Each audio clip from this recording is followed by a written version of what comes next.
Rahim. Assalamu alaikum dear student. I am Amreen Ibrar. We have started the syllabus of CIE O Levels Mathematics. Our topic is Vectors, Chapter 7, Exercise 7B from Book D4, 7th edition. Exercise 7B, question number 7. Find the vector that is marked with double arrow in each of the following diagram.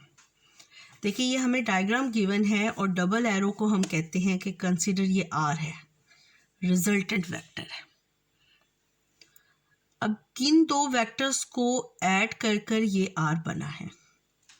देखें P और Q को add करने से ये are बना है और are कहाँ से शुरू हुआ है, उसका स्टार्टिंग पॉइंट ये है और एंडिंग पॉइंट ये है। अब इसमें Q का भी स्टार्टिंग पॉइंट ये होना चाहिए था, एंडिंग पॉइंट ये होना चाहिए था, लेकिन Q इस डायरेक्शन में है तो अब हम Q की डायरेक्शन को चेंज कर देंगे। Q की डायरेक्शन इसमें है तो इधर करने से ये क्या हो जाएगा, -Q।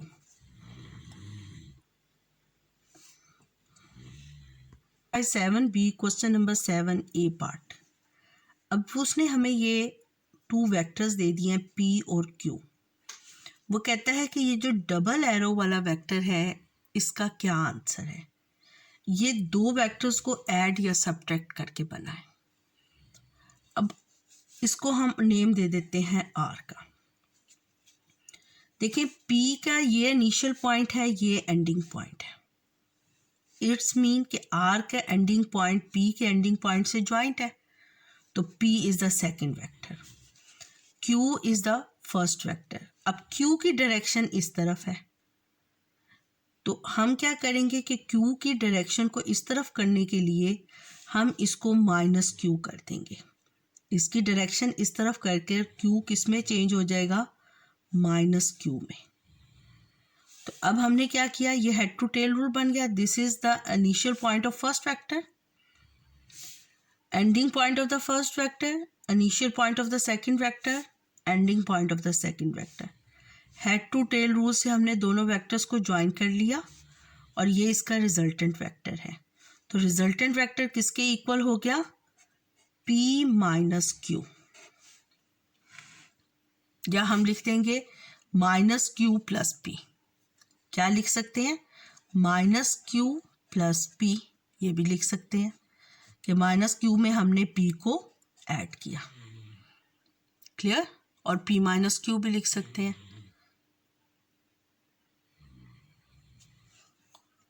यहाँ पर बच्चे अक्सर मिस्टेक करते हैं कि हमने किसका साइन चेंज करना है, किसका नहीं करना। तो इसका इजी वे क्या है, इजी वे ये है कि देखें फर्स्ट वेक्टर सेकंड वेक्टर के साथ ऐसे जॉइंट होगा और हेड टू टेल रूल में ये लास्ट वेक्टर एंड वेक्टर के साथ ज्वाइन होगा। तो आप इन एरोस को अगर जहन में रखें तो आपने देखना है साइकिल में एरो कौन से हैं। साइकिल में एरो कौन से हैं, Q एंड R। तो आप इसको लिखते हैं Q + R। किसके इक्वल हो गया, P के इक्वल हो गया। तो R किसके इक्वल हो जाएगा, R = P - Q। Simply solve हो जाएगा। ये भी ठीक है कि आप इसके साइन चेंज कर दें या आप इनको एरोज ऑर्डर के हिसाब से लिख लें तो उसके बाद इसको इस डायरेक्शन में लिख दें, ये भी ठीक है। अब बी पार्ट देखें, मैं इस तरीके से करवाती हूँ, इसमें बच्चों की गलती नहीं होती। क्लियर, क्योंकि इसमें बच्चों को सोचना नहीं पड़ता कि हमने किसका साइन चेंज करना है और किसकी डायरेक्शन चेंज करनी है। जो हमें डायरेक्शन गिवन होती हैं उसके लिहाज से हम इक्वेशन लिख लेते हैं और उसको फिर रिजल्टेंट के वैल्यू फाइंड कर लेते हैं। अब देखिए हमने डबल एरो को R से शेप दे लिया। अब यहाँ से ये स्टार्टिंग और एंडिंग पॉइंट स्टार्ट हुआ है, ये एरो इस तरफ जा रहा है और फिर ये दो एरोस हैं और ये लास्ट एरो जो है इसके इधर से इधर तक हेड ज्वाइंट हुआ है। तो it's mean P + R = Q। P + R = Q। हमने R की वैल्यू बतानी है, R = Q - P। क्लियर। देखिए उस तरह आप फाइंड करते हैं कि फर्स्ट वेक्टर कौन सा है और उसका स्टार्टिंग पॉइंट कौन सा है। तो ये रिजल्टेंट वेक्टर था। इट्स मीन कि this is the starting point of the first vector. क्योंकि इसके एरोज इस तरफ हैं तो इट्स मीन कि ending point starting point of R ये है, तो this is also starting point of the first vector, लेकिन इसकी तो डायरेक्शन इस तरफ है, तो अब हम इसकी डायरेक्शन चेंज करेंगे तो ये क्या हो जाएगा माइनस पी, तो Q minus P is equal to are.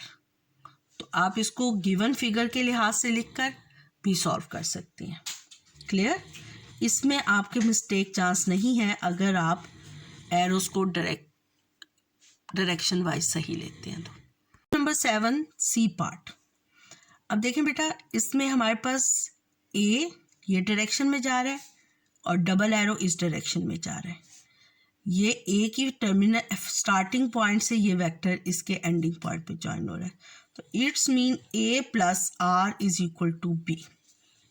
A plus R is equal to B, तो आर किसके इक्वल हो गया, R is equal to B minus A. Clear? Question number 7 D part. अब देखिए स्टूडेंट्स, ये हमारे पास रिजल्टेंट वेक्टर है। अकॉर्डिंग टू रिजल्टेंट वेक्टर हम क्या लिखेंगे, देखिए ये हमारे पास रिजल्टेंट वेक्टर का स्टार्टिंग पॉइंट है, ये रिजल्टेंट वेक्टर का एंडिंग पॉइंट है। B plus A is equal to R, तो A plus B is equal to R. ये हमारे पास आंसर हो गया। Number 7 E part. आर देखें इस डायरेक्शन में है, एस इस डायरेक्शन में है। This is the starting point of the resultant vector, this is the ending point of the resultant vector. Clear? और देखें ये इस ऑर्डर में है, r plus R, small r plus r, और ये is equal to s।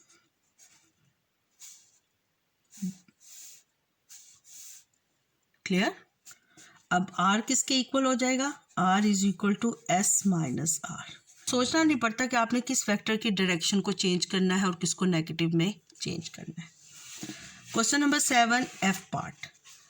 Are plus S, देखें ये स्टार्टिंग पॉइंट था, ये इधर गया, ये इधर, रिजल्टेंट वेक्टर ये है, तो ये R plus S is equal to R, अगर ये आर है तो। अब देखें students, question number 7 G part. ये यहाँ से स्टार्ट हुआ m और n।